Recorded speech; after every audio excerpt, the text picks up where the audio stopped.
My name is Reza Karimi. I'm a civil engineer from Tehran, and I need to tell you something that I have never been able to fully explain, not to my colleagues, not to my doctors, and for a long time, not even to myself. In the spring of 2012, I died on a desert highway south of Tehran. 8 minutes of clinical death, confirmed on the monitors, documented in the ICU records. And what happened during those 8 minutes broke something in me that could never be repaired. Something I didn't know needed to be broken. I was a devout Muslim, not a cultural Muslim, a believing one. A man who prayed 5 times a day because he meant it. A man who thought he knew exactly who Jesus was. A prophet, honored but not divine, not savior. The very idea would have felt like an insult to everything I was raised to understand. I was not the kind of man who had visions. I was an engineer. I needed evidence. I needed structural proof. If you couldn't show me the load-bearing calculations, I wasn't interested. What happened to me on that road was not a vision. It was not a dream. It was not the confused firing of a dying brain. I know, because I was trained to know the difference between what holds weight and what doesn't. And what I encountered in those 8 minutes, it holds weight. The morning it happened was like every other morning. I was up before 5 for Fajr prayer. The apartment was quiet. Layla, my wife, was still asleep, one hand tucked under her chin. I made tea. I watched the city lighten outside the kitchen window. Tehran in the early morning is almost peaceful, before the traffic, before 15 million people all start pushing in every direction at once. I had a site visit scheduled for a bridge project south of the city. A long stretch of desert highway, mostly empty at that hour. I remember thinking, as I drove, that the prayer that morning had felt particularly clear, present, settled. It was the last prayer of the man I used to be. The road south of Tehran is flat and exposed, nothing to interrupt the sight lines for kilometers. I was moving at normal speed. There was no reason for what happened. I saw the headlights first, on my side of the road, coming fast, no time to process. Then impact. Then nothing.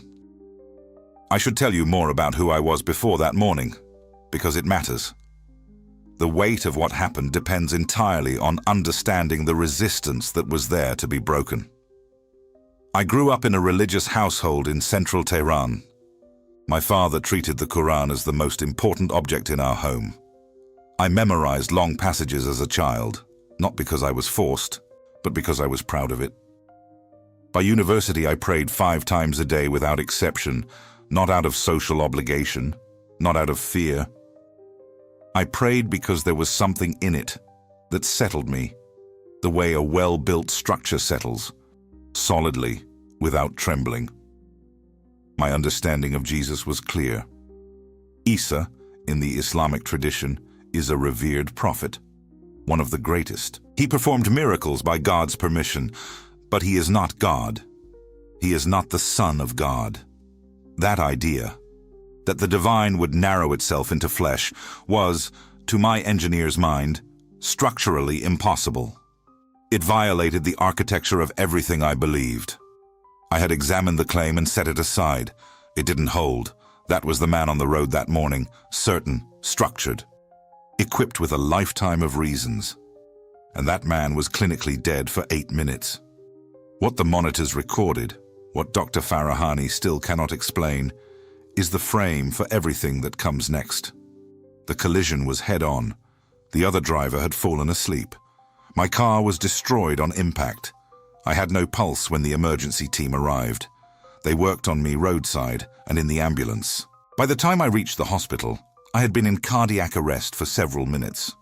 Dr. Farahani was the ICU physician on duty, a secular man, the kind who trusts data and distrusts anything that cannot be measured.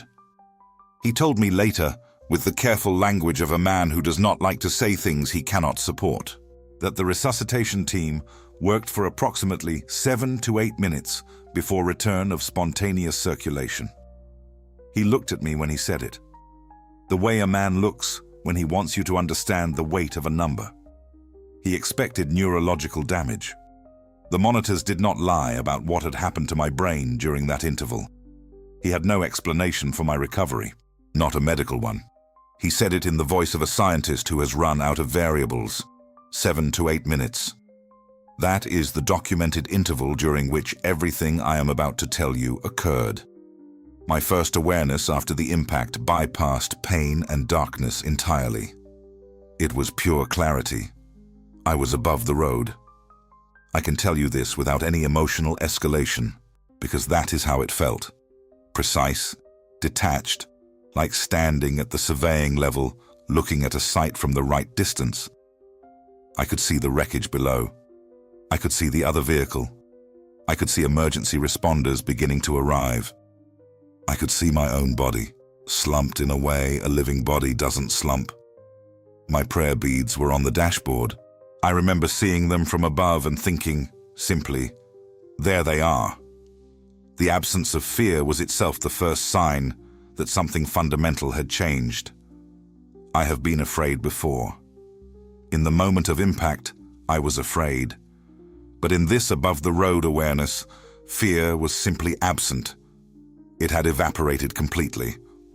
Then there was movement. Not physical. I had no body to move, but directional, a pull.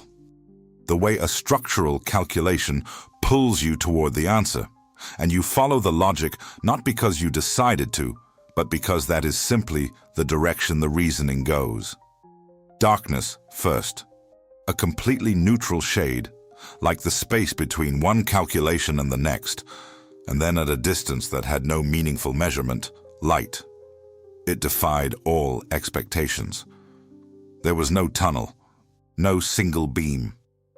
Something more ambient than that, more total. A luminosity that was present the way warmth is present, everywhere at once, with no single source. And the light was growing, and something inside it was aware of me. What I encountered in that light I cannot fully put into language. I am an engineer. I do not overclaim. I describe only what I experienced. There was a figure, no features I could catalogue, no face I could describe to you now, but a presence so total that it reorganized everything else around it, the way a central column reorganizes the load distribution of an entire structure. And there was warmth. Not heat, warmth. The kind that reaches whatever is underneath the skin, underneath the bone, underneath the part of you that normally keeps everything private. Then, the voice. It spoke Persian, my language, the language I dreamed in, the language most deeply mine. And it spoke my name, not Reza Karimi, though it knew that, something more interior. The name I had always had at a level below language, below memory. I had no framework for what was happening. My engineer's mind tried to engage. It failed immediately. The experience transcended mere rationality. It was more coherent than logic itself. It was the structure behind the structure. And then I knew. I knew the way you know something when you've been shown, not told. The figure in that light was Isa, not the Jesus of church paintings, not the Western Christ of Christmas cards, something older and more specific than any category I had ever placed him in. Something that was already inside the language I used for prayer, and yet had never been this real, this personal.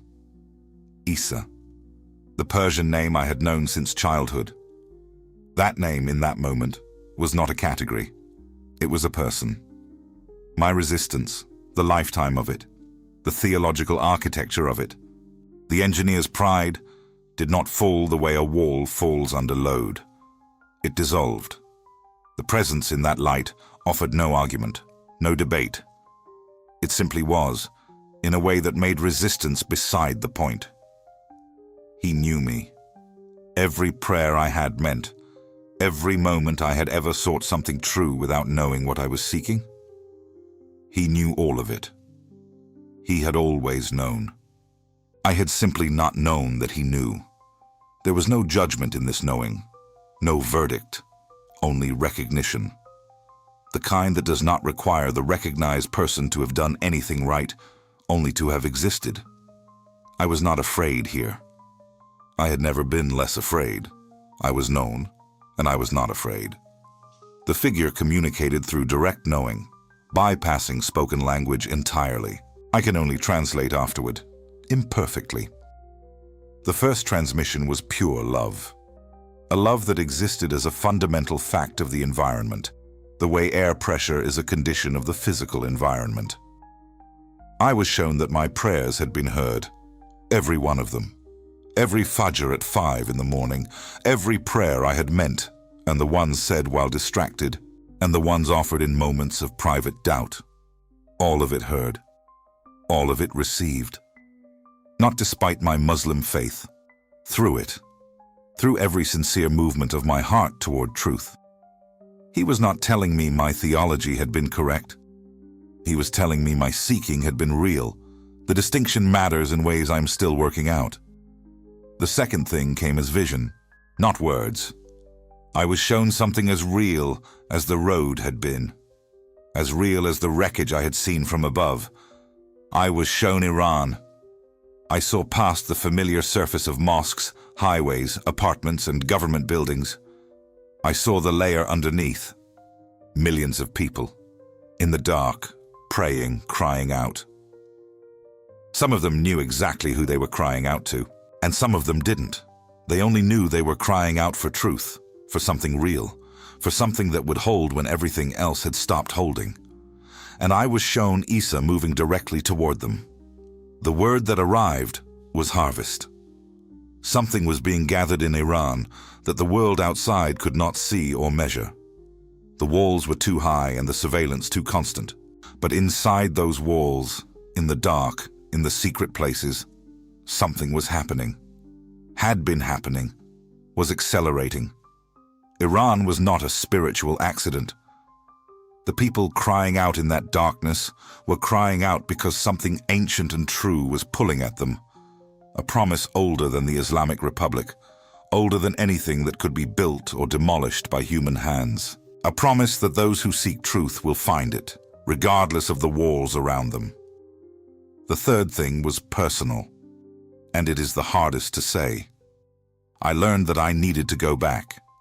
It felt like a gentle, unmistakable invitation rather than a command, and I was given a reason.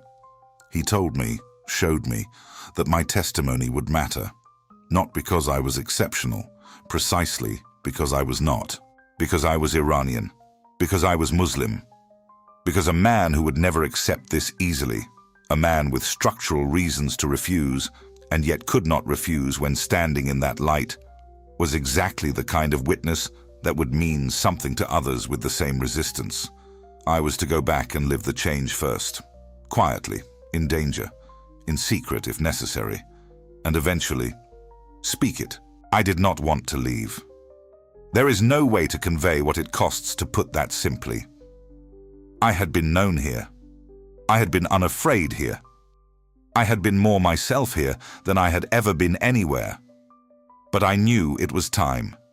The way the light shifted slightly, or I shifted slightly within it, I knew. I woke in the ICU. Layla was in the chair beside the bed. She had been crying and had stopped, and the evidence of both was on her face at once. Dr. Farahani was there, the expression of a man who had expected a different outcome. My first question was, how long? He understood what I meant. 8 minutes, he said, give or take. Then, carefully, no medical explanation for the quality of my recovery. He said it the way scientists say the things they cannot say officially, with precision and without elaboration. I kept what had happened to myself. The silence stretched from that morning into weeks, and then longer. What I could not hide was the change in me because it was immediate and total, and I had no control over it. The old prayers, the recitations I had done every day since childhood, felt strangely empty now. The words had lost their weight, like the scaffolding after the structure is complete. I replaced them with something I barely had words for at the time. Conversation. Direct, unscripted. In the voice of a man talking to someone who already knew the answer to every question he was asking. I found a Bible. I will not tell you how. In Iran, the process of finding one is itself a story. I read it the way an engineer reads a technical document, looking for the load-bearing elements, testing every beam. What I found was that the text knew me back. Everywhere I pushed with my skeptic's hands, expecting the structure to give, it held. Layla noticed the change before she understood it. I was quieter, calmer. She would catch me sitting still in the mornings in a way I had never been still before, and look at me with something between worry and recognition. She did not ask directly. I did not explain directly. The enormous secret between us was not a wall. It was a membrane, thin and trembling, that we both pretended was not there. She has since come partially to understand. She has watched a man she knew become a different kind of man, and she has not run. That is its own kind of grace. In Iran, what I had become was not a private spiritual matter. It was a crime. Converting from Islam to Christianity carries consequences that range from imprisonment to death, depending on the politics of the moment and the willingness of the authorities. I carried a profound danger in my chest alongside my newfound faith. Every single day, I carried it. I told you the figure showed me a harvest happening in Iran that the world outside could not see. I want to tell you now what the world has begun to see. Because the walls have not held perfectly, and some of what was hidden has become visible. What I was shown in those 8 minutes turns out to have a paper trail, numbers, documented accounts. This is not just my testimony anymore. In 2025 and 2026, researchers tracking Christian conversion in restricted nations reported that approximately 2,000 Iranians are converting to Christianity every single day. These aren't public revival meetings. They are happening across the country in apartments, basements, and living rooms that have no address to be surveilled. The underground church in Iran now includes an estimated 300,000 to 800,000 members. 25,000 people participate in house church networks in a single month. Mosques are closing for lack of attendance in regions where the underground church is simultaneously growing. The primary catalyst, documented repeatedly in first-hand accounts, dreams and visions of a figure in white light, speaking in Persian, sometimes calling people by name. 254 Christians were arrested in Iran in 2025 alone, double the prior year. The government is pushing back with everything it has, and the more it pushes, the faster it grows. Every arrest is a testimony. Every imprisonment is a signal that someone believed this was worth prison. I think about the vision I was shown, the millions crying out in the dark, the harvest word. This is what I was shown, not a metaphor, not a future promise. This is happening now, behind the walls, faster than the walls can contain it. The hidden reason, the reason I was sent back with, is this. Iran is not being randomly evangelized. It is being specifically pursued. A generation that was handed a religious system that ruled by fear, that surveilled their prayers and jailed their pastors and made faith into a political loyalty test. That generation has been crying out for something that does not coerce, for truth that does not require a government to enforce it, for love that is not contingent on compliance. And the figure in white light is answering that cry, in Persian, by name, in the dark, behind the walls, in the dreams of people who were never looking for Jesus, who would have said, as I would have said, that they knew exactly who he was and what he was not. Something ancient was promised to the seekers. It does not require the right address, the right language, the right tradition. It requires only that the seeking is real. In Iran right now, the seeking is real. I have told you my story. 13 years I have carried it. I am a middle-aged civil engineer with graying temples who prays in a way that would get me arrested in the country I still, in some sense, love. I am not a preacher, not a theologian. I am a man who was 8 minutes dead and came back knowing something he had not known before, and who was told that the knowing would eventually need to be spoken. Now I am speaking it. But I want to close by asking you something that has nothing to do with Iran. If Jesus is pursuing people inside the world's most closed borders, speaking Persian in the dark to people who were certain they already knew who he was, to men like me who had built theological structures specifically designed to keep that encounter at a distance, then the walls of Iran are not the interesting part of this story. The interesting part is what he does with walls. Every person watching this has walls. Yours might not be enforced by a government, but built with certainty instead.